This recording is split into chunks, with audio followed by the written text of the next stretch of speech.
Blunt injury کی وجہ سے اس کا لیور بھی رپچر ہو گیا، اس کے پرائیویٹ پارٹس یعنی اس کے جو پرائیویٹ اعضاء تھے ان کے اوپر بھی تم نے تشدد کر کے ٹیسٹیکولر ڈیمیج کیا۔ میں تو یہ دیکھ کے رپورٹ میں آپ کو بتا نہیں سکتی کہ یہ ہم جیسے ڈاکٹرز جو ہر وقت ان چیزوں سے ہمارا بھی دل دہل گیا کہ ایک کارکن اسپیشل چائلڈ جو کہ کسی میرے خیال میں اس نے زندگی میں کسی کو نقصان نہیں پہنچایا، اس کی ویڈیوز چل رہی ہیں سوشل میڈیا کے اوپر، اس سے جو کیا گیا، پہلے میں یہ چاہتا ہوں کہ ڈاکٹر صاحبہ آپ کو پوسٹ مارٹم رپورٹ سے بتائیں کہ اس سے ہوا کیا ہے۔ بسم اللہ الرحمن الرحیم۔ سب سے پہلے تو میں آپ کو ذل شاہ کے بارے میں تھوڑا سا بتاتی چلی جاؤں۔ میرے حلقے کا یہ بچہ تھا اور 10 سال سے جس وقت سے میں اس حلقے میں گئی ہوں وہ ہمیشہ ہمارے ساتھ خان صاحب کی تصویریں لے کے، جھنڈے لے کے، ہر وقت تو بالکل خان صاحب کا شدائی تھا۔ اور جب سے یہاں پچھلے 1.5 ماہ سے یہ باہر بیٹھا ہوتا، میری اس سے روزانہ ملاقات ہوتی۔ ایک سادہ لو انسان، اس سے کبھی کسی کو کوئی نقصان نہیں دیا، کبھی کسی کو کوئی تکلیف نہیں دی، ہمیشہ پیار سے وہ بات کرتا تھا، سب کے ساتھ وہ ملتا جلتا تھا۔ اس بچے کے اوپر اتنا ظلم اور تشدد ہوا، جب میں نے یہ پوسٹ مارٹم رپورٹ پڑھی تو میرا دل دہل گیا کہ یہ جن لوگوں نے یہ ظلم کیا، کیا ان کے گھر بال بچہ نہیں، اولاد نہیں ہے جنہوں نے اس بچے کے اوپر اتنا ظلم کیا۔ یہ پوسٹ مارٹم رپورٹ ہے میرے پاس جو ڈیٹیل، اس میں اس کو 26 انجریز تھیں، یعنی ایک انسان کو 26 انجریز، 26 تشدد کے نشانات تھے اس کے جسم کے اوپر۔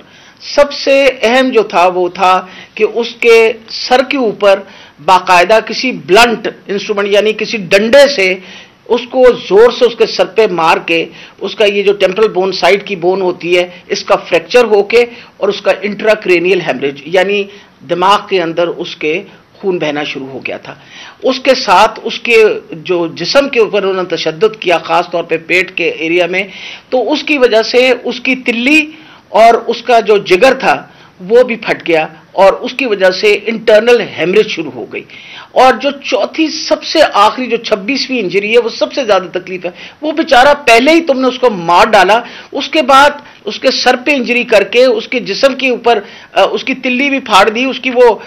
کیا کہتے ہیں بلنٹ انجری کی وجہ سے اس کا لیور بھی رپچر ہو گیا، اس کے پرائیویٹ پارٹس یعنی اس کے جو پرائیویٹ اعضاء تھے ان کے اوپر بھی تم نے تشدد کر کے ٹیسٹیکولر ڈیمیج کیا۔ مطلب اس سے زیادہ تم کسی انسان پہ کیا تشدد کر سکتے ہیں؟ میں تو یہ دیکھ کے رپورٹ میں آپ کو بتا نہیں سکتی کہ یہ ہم جیسے ڈاکٹرز جو ہر وقت ان چیزوں سے ہمارا بھی دل دہل گیا کہ یہ ایک انسان کے اوپر، اور وہ بھی ایک ایسا سادہ لو انسان، اس کے اوپر اتنا زیادہ تشدد کیا۔ مین کاز جو اس کی ڈیتھ کی تھی وہ یہ تھا کہ اس کے برین کے اندر جو اس کے دماغ کے اندر جو ہیمریج ہو گیا یعنی خون نکلنا شروع ہو گیا، اور جو تلی اور اس کے جگر سے جو خون نکلا اس کی وجہ سے وہ بیچارہ بچہ جو ہے وہ اللہ کو پیارا ہو گیا۔ جی شکریہ ڈاکٹر صاحبہ۔ میں نے یہ چاہا تھا کہ آپ پہلے یہ سمجھ لیں، پھر سے میں یہ بتانا چاہتا ہوں وہ اسپیشل چائلڈ تھا، وہ ایک کیوں اس سے سارے پیار کرتے تھے، کیوں، اور اس کی ذرا ویڈیوز دیکھ لیں، سارے سوشل میڈیا پہ اس کی ویڈیوز چل رہی ہیں۔ اس طرح کے انسان سے یہ تشدد کرنا، میں سوچتا رہا ہوں کہ اللہ ہم کدھر پہنچ گئے ہیں یا ہم کدھر تک گر چکے ہیں۔ کیا ایک قوم اس طرح کی چیز کی اجازت دے، اور کیا اللہ کی برکت آ سکتی ہے اس قوم پہ؟ جب اس طرح کا ظلم ہوتا ہے قوم پہ اور وہ قوم ظلم کو سہ جاتی ہے اور اپنے آپ کو بچاتی ہے کہ اچھا میرے اوپر یہ ظلم نہ ہو جائے، جس طرح جانور نہیں ہوتے کہ وہ دیکھ رہے ہیں کہ شیر نے آ کے ایک جانور کو پکڑ لیا، باقی سارے جان بچا کے بھاگ جاتے ہیں۔ ہم بھی وہ فیصلہ کر لیں کہ جانوروں کا معاشرہ ہے یا انسانوں کا معاشرہ ہے۔ انسان کا معاشرہ انصاف امر بالمعروف پہ کھڑا ہوتا ہے، وہ ظلم کا مقابلہ کرتا ہے جس کو جہاد کہتے ہیں، کیونکہ جب وہ ظلم کا مقابلہ نہیں کرتا تو حضرت علی کا قول ہے کہ کفر کا نظام چل جائے گا، ظلم کا نظام نہیں چل سکتا۔ یہ ہمارے نظام کے اوپر یہ جو ڈاکٹر صاحبہ نے ابھی پڑھ کے سنایا ہے، میں آپ کو یہ یقین دلاتا ہوں کہ کہ یہ سب آپ سمجھ لیں، اگر ایک قوم اس کے اوپر اپنی آواز بلند نہیں کرے گی، اور جو کمزور ترین جہاد ہے کہ زبان سے اس کے خلاف نہیں بولے گی، تو یہ قوم کو جینے کا حق نہیں دیتا اللہ۔ وہ قرآن میں کہتا ہے کہ میری زمین پہ نکل کے دیکھو کتنی قومیں میں نے تباہ کی جو میرے حکم پہ نہیں چلی۔ ہم تباہی کا راستہ ہے یہ ہمارا۔ یہ جو پاکستان سے ہو رہا ہے، میں نے ہوتا ہوگا دہشت گردوں سے، شاید ملک کے غداروں سے، اس طرح کی چیزیں ہوتی ہوں، میں نے اپنی زندگی میں کبھی اس طرح کے واقعہ نہیں دیکھے کہ پہلے ایک کارکن ہے، پھر وہ اسپیشل چائلڈ ہے، اور پھر وہ کوئی کسی قسم کا زندگی میں اس نے کسی سے لڑائی تک نہیں کی،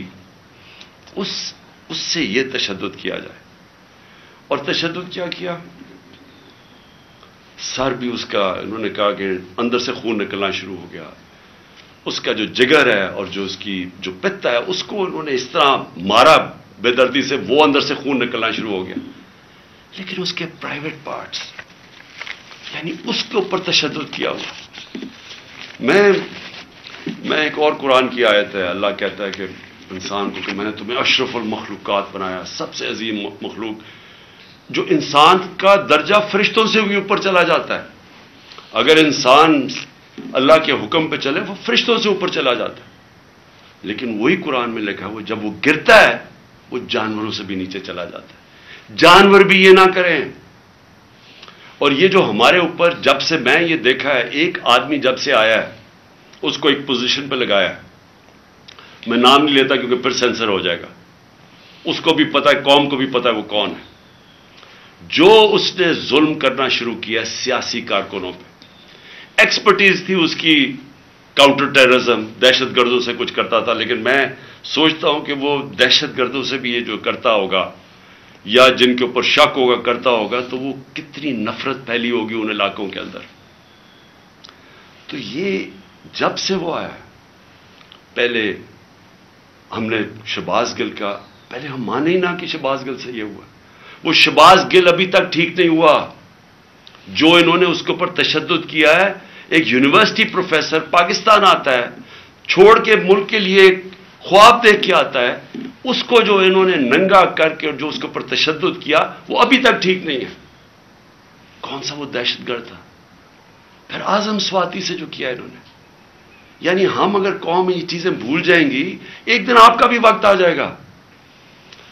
ایک سینیٹر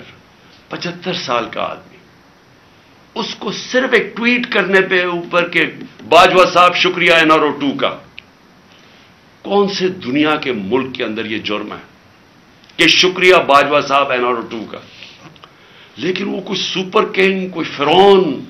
کہ کسی کی جرت پڑ گئی، رات کو اس کو مارا، پوتیوں کے سامنے اس کو 3 بجے آ کے گھر میں تشدد کیا، پھر اس کو اٹھا کے لے کے گئے اور نامعلوم افراد کے حوالے کیا جنہوں نے ننگا کر کے اس کے اوپر تشدد کیا، اور جب اس کو مار رہے تھے تو سنا رہے تھے اس کی چیخوں کی آوازیں، اور اس میں بتا رہے تھے اس کو کہ بتاؤ یہ عمران خان سے کیا جائے گا۔